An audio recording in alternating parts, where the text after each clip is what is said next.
you are perhaps interacting with some of the brands that are walking towards me. First of all, we have Bloomberg. I suppose some of you might watch that news.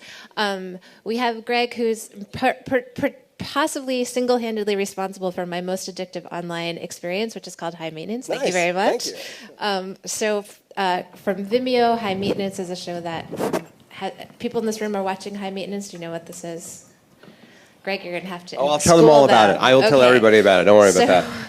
Paul, who runs video at Bloomberg and is a longtime video expert, Greg, and Emily, who is leading video and all kinds of other revenue-generating opportunities for Refinery 29, and obviously Rich, who's a wonderful moderator and great analyst. Take it away, you guys. Thank you. Thanks. Thank you all for joining us. You know, I think the big open question is that we've got this explosion of over-the-top video, and there's so many more consumer choices than ever before. You know, I think about how we've evolved, and we started off in a world where video has always been kind of locked, and you basically, whatever a local cable operator or satellite operator offered to you is what you got to enjoy as a consumer. And as Adi just showed, the choices for consumers now to consume video, every single day we turn around and we see a new way to consume content, and whether it's premium content or non-premium user-generated content, it's all the same content to the consumer. And so as we see the bundle starting to crack in the U.S. and we're seeing all these new players, it'd be great to maybe get a sense from each of you. What do you think, if you're sitting there as a consumer, what does the consumer actually want? What are you trying to provide to the consumer in what your own company's video efforts are? You want to start? Yeah, I'll speak explicitly on behalf of millennial women because that's really who we program for and who we think about. And she's a consumer with truly competing needs and desires, which complicates it, but also leaves a lot more opportunity, which is she wants things on demand. She wants them explicitly the moment that spark of desire happens. So you have to make it very easy for her to find that thing. But she also wants to be sort of led on a voyage. She wants to discover. So it's a matter of programming to her based on time of day, based on the platform she's on, and understanding sort of those secondary cues she shares about what you can give her. So some things are discovery and some things are more in response to a direct demand. Vimeo, so, other than High Maintenance, what else are you giving? Or what do you think the consumer wants? Obviously, every consumer in this room just wants more High Maintenance. Which you'll be able to get on HBO. The explosion of video forms and formats, and the explosion of the creation of video in different ways. Obviously, there's never been a more exciting time to sort of be in video, and consumers across the board seem to want various different things. But one of the things that we focus on is if you look at sort of one end of the spectrum, right, and you look at kind of Netflix. Or Hulu, what you've got is, for lack of a better word, Hollywood content, right? It's like it's the new girl, right? And Hollywood films. On the other end of the spectrum, you've got YouTube, which is everything. It's everything under the sun. YouTube, generally ad supported, and can be sort of tough to make a buck there, unless you're really one of the top creators on the Netflix side. And you look at like Hulu Plus, it's generally subscription. In the middle.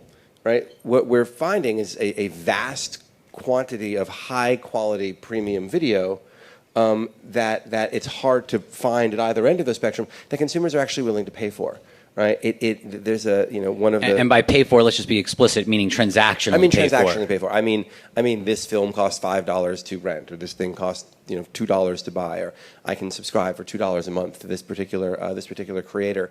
One of the things that we sometimes hear about millennials is wow, they don't want to pay for anything. We find that's not true. We find they don't want to pay for what they don't want to watch. Yeah. You talk about unbundling, you can find or what they aren't watching and have been paying for anyway. Right. No, absolutely. But content that they do want to watch, content they can't find anywhere else, especially content that is sort of highly tailored towards vertical interests, action sports videos, for example, or even within that, surfing videos. We find people, young and old, do pay for, and we've been focused on that part of the market. And Paul, you bridge the gap. I mean, so you're the panelist that kind of comes from both worlds. You're distributing through the traditional ecosystem, but also going out onto your own. And kind of how does that fit into the lens of this concept of giving consumers what they want? Well, I'll speak on behalf of Bloomberg and then add some thoughts that are more in a mass market. But in terms of Bloomberg, people want expertise, and they want to know the full perspective, the full story, like they do for any news story, but it has added depth when it's moving markets, such as what we cover at Bloomberg. And that perspective comes in many different levels of production quality and can be delivered just as easily on mobile as it can be delivered through your set-top box and your 50-inch screen. And so to that extent, that accessibility is, of course, key to our users. Beyond that, I think people want connection still, and that hits the left end of the spectrum that Clayman, Greg, just described, as well as the right end of the spectrum as well. And I think that holds true whether it's tentpole content that you see the Netflix and the increasingly Amazon and HBO creating these must-watch super premium opportunities out there, as well as sports, but also something just as much as true about the cashier. And I think that those connections are what's going to build a foundation for these new experiences moving forward. But when I think about millennials, let alone everyone beyond just millennials, watching TV ads seems kind of an archaic habit increasingly.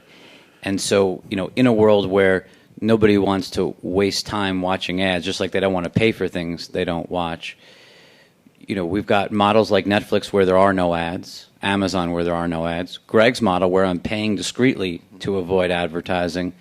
Is there a future for video advertising?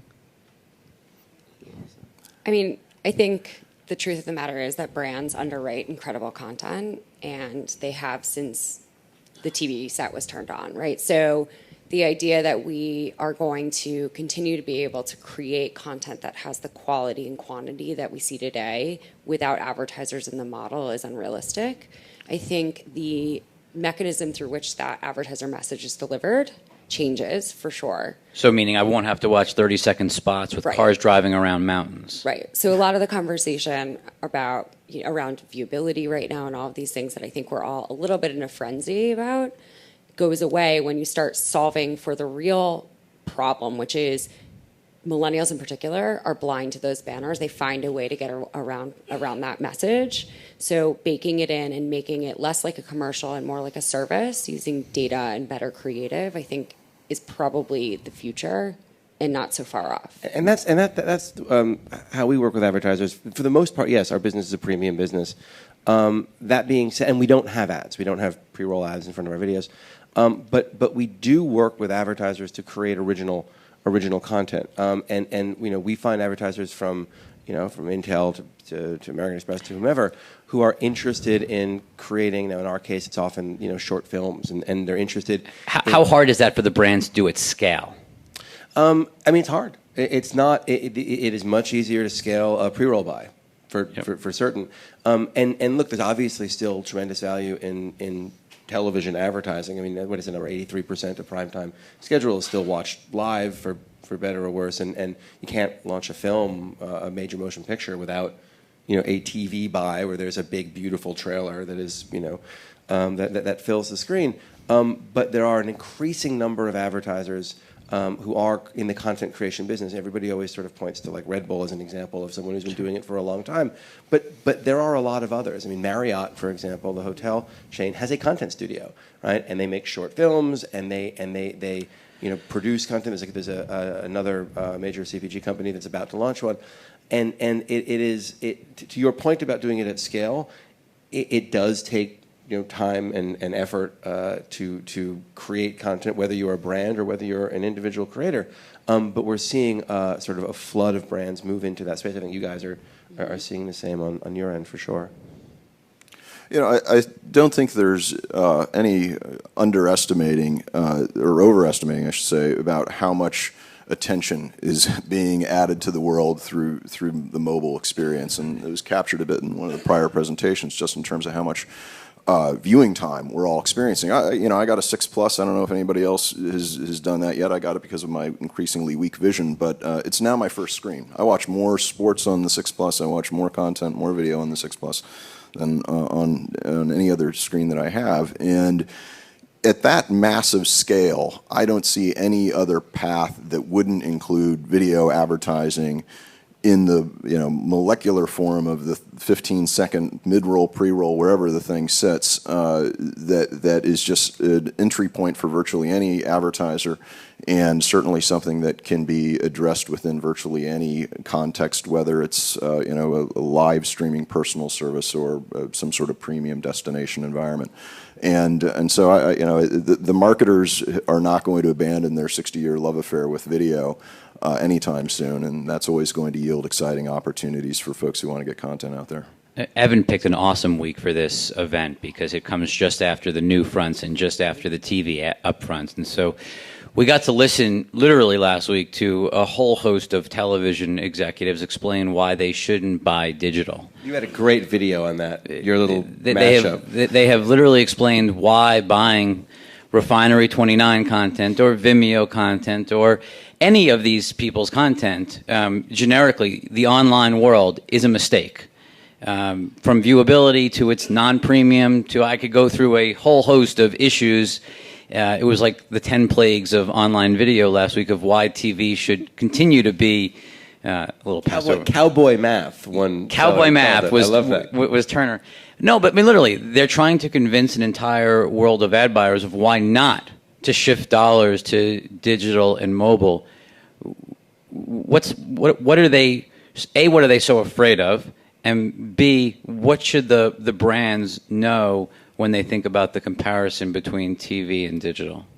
What can you do that they can't, or does it not even matter? Well, no, yeah, no. It's kind of a big fat That was a big one. softball.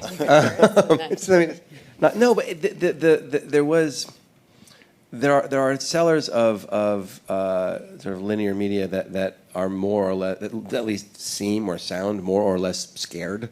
I agree. When I watched that video that you had on your site, it seemed odd to have a seller come up and say, don't buy digital.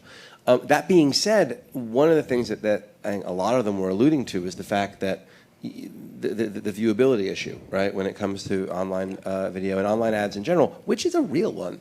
Right? I mean, I understand that when there's a television ad in your house and when you're watching it, it doesn't mean that you're necessarily sitting in front of the TV. Even if you're sitting in front of the TV, I bet Emily's audience is staring at their phone even if the TV's on. Yeah, so I saw some ridiculous statistic about millennials. I don't think there's a millennial who watches television without a phone in their hand. It's a 60%. Like the latest official stat that comes out of, I think Comscore did a companion viewership, is 60. But for our users, we just did an audience survey. 77% of them are actively looking at the content from the same provider they're watching the show of. And one so that's funny because I saw a number that was closer to that. That's exactly right. And look, digital advertising is addressable, right? It's targetable, it's addressable. You can say, I want to buy just this demographic, psychographic in this geographic market at this time. Who has already seen something else? The retargeting, right? Oh, if they watched a video on this, well, then I'd like to catch them, doing that. And that is not technology that exists for broadcast television as yet, or for even really for cable, and we're just beginning to see it in VOD. I think you'll see more of that technology creeping into those other channels. I think you have to. I think there are some cable programmers right now who already can say, oh, so X amount of the people who watched this show that you advertised in bought your product on Saturday night. But it's this sort of the data scientists have had, who are in this space, have had their focus on digital media, digital video. Now it's incredibly trackable, it's incredibly programmable. There's also no shortage of inventory. There's no, so the whole concept of I have to buy this show because there's only so many slots doesn't exist. There's no scarcity. So you've got all this great targetable stuff at lower CPMs versus non-targetable at much higher CPMs, and we're going to, I think, see that balance. Is that really true, Paul? I mean, do you think there really is no scarcity online, or do you think key sites, whether it's Bloomberg or whether it's Facebook, or will we see certain sites Except for Refinery and Bloomberg. I mean, obviously. No, but I'm saying the web is a very big open place with a lot of scary, corners, and I think will we see a differentiation of mobile destinations, where there's winners and losers, or will it be just there's so much supply that, as Greg's talking about, that we just see CPMs just fall lower and lower because it's all generic? Look, I don't think anything is. I'm over exaggerating. Yeah, and Greg didn't say it's all generic, but unquestionably we're except for Vimeo. Vimeo is distinct. Yes, Vimeo, Refinery, and Bloomberg are your only three buys. Tell any friends in the ad business. Yeah, look, I think that we have, if something is exploding, that means the inventory is exploding along with it. So what is going to create some scarcity out there in the marketplace? And I would say that certainly you can look at the halo effect of certain contexts, and that's what so many TV buyers continue to it's not just the great demos that they've got, it's also the fact that the show is great, and the buyers like the actors, and ultimately it's a good context for their brand. And so certainly the content halo and context halo is always going to be important. But I do think that, yes, despite this explosion, there will always be audiences that are particularly valuable to a particular marketer. Ours is certainly one of those for many, many marketers. And there are, of course, others. Young millennial women is of course, going to be incredibly popular, and something where advertisers are going to find, at times, a scarcity of the right context with the right audience, and perhaps at the right reach, which live sports has obviously continued to succeed with at this point. So and context it's interesting because one of the messages from broadcasters was that context matters, and that's also true online. To your point, yeah. I mean it's when I was at News Corp, people would buy in the Wall Street Journal because it was the Wall Street Journal. Right. And you wanted to be attached to that brand. You want, right. You want, you've got a play, or you've got a media property. Having an ad in the Sunday Times, right? Even though you can programmatically buy against that audience on multiple different platforms, if you want, you can buy them when they're on, crack.com, whatever, if you want to. But people don't. I mean, they do. Right, you do both, right? You kind of supplement that with the programmatic buy, but you want it in the New York Times because you want it around the other content that's in the New York Times. The neighborhood matters, and that is true in the digital space as well. And so, Emily, how does that play out as you think about distributed video versus video on your own site? Yeah. The traditional media space is basically, I think about it as, you want to watch our content, you come to our channel or our place and our app, and it's all about them. You see few examples of things like John Oliver puts his content out, or Jimmy Fallon puts his content out. And you see huge success when people do that, but just given the way the money works in the traditional TV space, there really isn't much of a distributed ecosystem. How do you think that evolves online? Like, how important is being Refinery 29 the destination in the context of Refinery 29 versus Refinery 29 content being everywhere across the web? I mean, in our opinion, that train's left the station. So if you're chasing people to bring them back to your owned and operated property, you've probably already lost a really significant opportunity with that user. So there's two use cases, of course. There are instances where it makes a lot more sense to watch something like a long-form video that's a look at trendsetters in Tehran. That's a documentary that we're making now. There's content there's companion content that goes with that, articles with in-depth profiles on these women. It makes a lot more sense to watch that on Refinery 29. But something like Cut Above. Cut Above is a stop-motion life hack series we do that has sort of universal, beautiful graphics on things like how to cut a pineapple or how to open a bottle of wine with a blowtorch, which you guys should all watch. Are we going to do that afterward? That sounds like an awesome post-panel demo. I want to see you do it. A wine opener. Grab your closest blowtorch. But the idea being you can watch those in their entirety inside the Facebook environment and understand the R29 brand with the convenience of staying on Facebook where the conversation's happening and share that with your friends in a really native way. So I think for us, we're looking at a social mobile world where we understand it. Trying to get her back to our place is probably not the best way to become her most trusted source for premium content. But if I look at something like Facebook right now, unlike YouTube where there's TrueView and there's ads, right now on Facebook, everyone's uploading content essentially for free. Yeah. There's no monetization. Well, the assumption is there will be, though.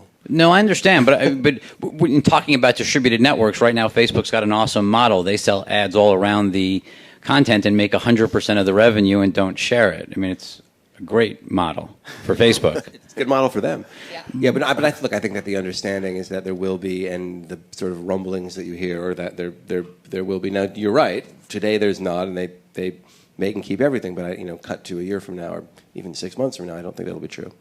I think Facebook's candidly saying that they're rewarding great content creators and they want people to come there and use that as part of their business model. So to align with you, I doubt that they don't have something up their sleeve to make that work. Right. Is YouTube, I guess as you all think about it, I mean, YouTube is this gorilla in the room in terms of video, massive scale, global. Probably every single person in this room has got a YouTube app on multiple devices they own, including what's in their pocket in terms of a phone. Is YouTube friend or foe to your business? How do you look at the importance, or is YouTube scary because they have too much control, or a big opportunity? I would look at Facebook and YouTube and say that Facebook, with 3 billion streams a day, has become a gorilla, virtually overnight. And I think that is, both of them are exciting. And frankly, it's exciting to have two gorillas. I think an important point of distinction is that, these, historically from a video distribution perspective, if you're doing a deal with the MVPDs, the Comcasts of the world, they had a different revenue stream. And instead here, we're actually turning to businesses for distribution of our content that are advertising companies as well. And in many cases, collect better data for the sale than we're able to collect from the platforms on which we sit. I think that the fact that there are bigger options, or I should say a couple of big options right now, is good for content producers. I think a key thing for content producers, and what historically YouTube allowed and what Facebook doesn't so much allow, is that you have a better predictability in YouTube of how your user is going to find you. And the challenge within Facebook is that, based on the incredible success of the algorithms driving the feed, that's not always correct. And if you're looking for any sort of marketing channel, predictability is a key variable that you need to track to succeed. But Greg, you made the comment before that most people aren't making much money on YouTube. So how do you tie back to? So it's interesting. By the way, I've been really enjoying watching the artists draw the gorilla under YouTube and Facebook behind us. It's really. He's getting it. Anyway, so one of the things that Adi talked about in the last presentation, he showed a couple of YouTube creators who are making more money doing live streaming on Shoyu, or you see people making more money selling T-shirts. You see people who are making more money. In our case, there are YouTubers who will have a few 100,000 views per video, which is a lot, right? But at a $2 CPM, and then with 45% taken off the top into the sell-through, they're not making a lot of revenue at that level. Now, YouTube is some of the larger MCNs are, when they kind of add all of that up. You can also sell for higher CPMs. When you guys are on YouTube, you're not selling at a $2 CPM. But the other than the top, I don't know what the number is, few hundred thousand, a few thousand creators. It can be tough, but as a place as a social network, right? As a place to build an audience, to build a fan base, to learn a craft. Maybe you make it up into that category, and you are making real money in advertising, or maybe you get a show on E, right? Or maybe you decide, there's a YouTube creator, Comic Book Girl 19. She's awesome. She does these 40-minute videos, 40 minutes that she sells. On Vimeo to her crowd. And in general, if you've got hundreds of thousands of followers and you can convince 10,000 of them, to spend $10 on something, that is, significant revenue for those types of creators. Or does it just force the brands to integrate themselves into the content so that goes everywhere and there's no need for a separate monetization mechanism? And Emily's shaking her head. So explain, what have you done that kind of fits into that world? Well, 60% of the actual revenue that we create is directly linked to custom content, which means the brand is actually our partner in creation of that content. So give the audience an idea of what's one of the best examples of where it not only went viral but really resonated with what you're trying to do in terms of branded content or co-financed content. There's so many great examples, but for video, we sell a program called Beauty Prep School every single time we make it. And Beauty Prep School is literally a video that is under a minute that uses one product integrated to do a look. And it's something as simple as how to get the perfect wet bun. I find it incredibly useful myself. I mean, just speaking as a consumer. This is when your hair was long. Exactly. When I had hair. Yeah, I remember. The idea is it's really simple. It's something people really want to watch. You need a product. You would need a product whether or not, P&G was sponsoring it. But because P&G is sponsoring it, we spend more time with them thinking about how that product's cast in the content. We would never do a piece of video that they asked for if it didn't resonate with our user and we thought it was really going to perform. So sort of a win-win, which is a little bit of an easier instance. There's plenty of complicated ones that don't go as well. So, you're constantly learning and learning with the brand. We have lots of brands who take risks with us and are willing to... Experimenting, essentially. Yeah. I mean, we're doing a really incredible program with Method Hand Soap, which will include original content. And it's a different approach for us. We don't necessarily always talk to our user in this way. It's a different approach for them. And we sort of had to learn together as we developed it. But it looks beautiful. We have like 4 or 5 minutes left. Questions from the audience before I keep asking? Anyone with questions before I keep going? Evan, I'm trying. No, you're trying. Do you ever hear the story that you want to get noticed by people, but you never talk, and you hope they find you, but they never know you exist? So here's your opportunity to ask a fantastic question. Oh, finally, look at that. Amazing how stimulating. They're going to hate you. Just to put it in perspective. Oh, God. So I sat here and kept telling myself, I wish there was a pill that would kill all millennials. Thank you for your question. And He wants a pill that kills millennials. Okay. That would have been useful last week at the upfronts. Question. So most of the stuff I heard specifically about, and the talk before about video streaming, and when you guys are targeting, especially the young female millennials, when you're targeting them, you do these user, I guess, analytics or whatever, how you're getting your data to find out about their personal traits and so on. Are you actually doing one-on-one tests with them? Like, do you ever talk to young millennials, as the young female millennials in your case? I mean, we spend 24 hours a day programming for her, so the data, you're right, is our primary filter. But if you walk into the office of Refinery 29, it is 2 men and 200 millennial women. Okay. You should really visit that office, by the way. I'm going later today.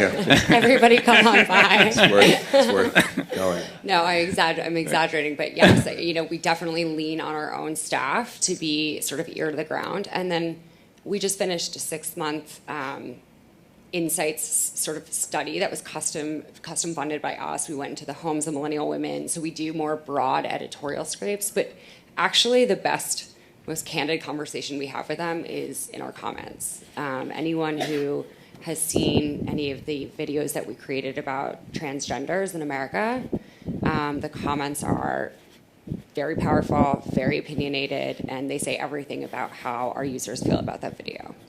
The reason I asked was, for example, Vimeo has been around longer than YouTube, right?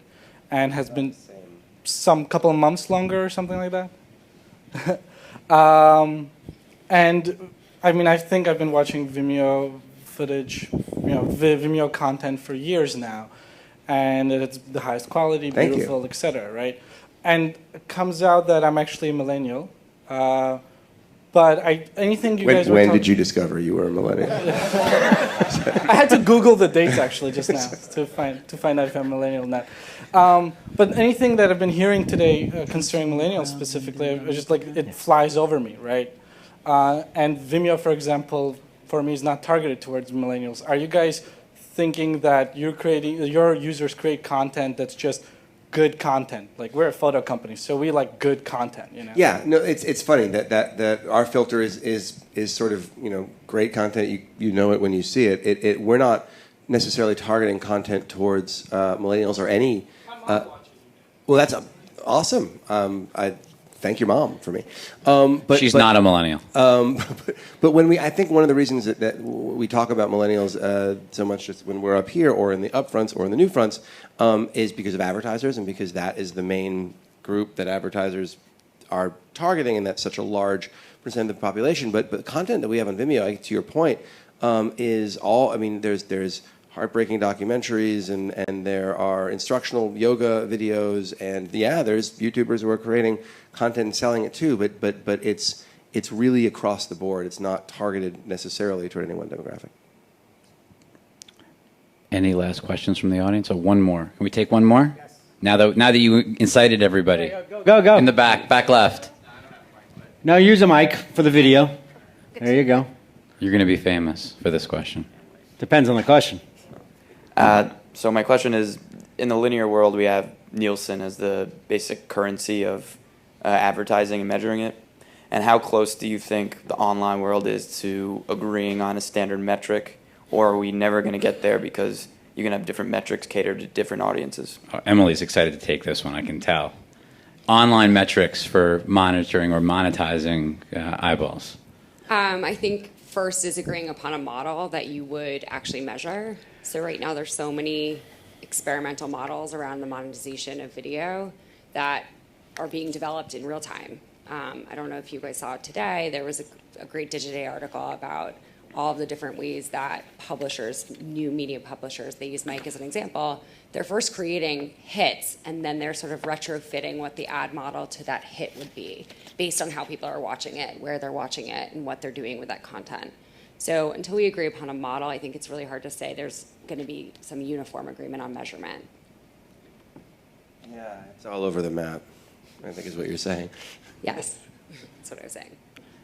I think that about wraps it up because we're over our time slot. And I'll turn it back over to Evan, and thank you to the panelists. This was great. Thank you. And I like the bottom line, Thank you can very we much. agree on?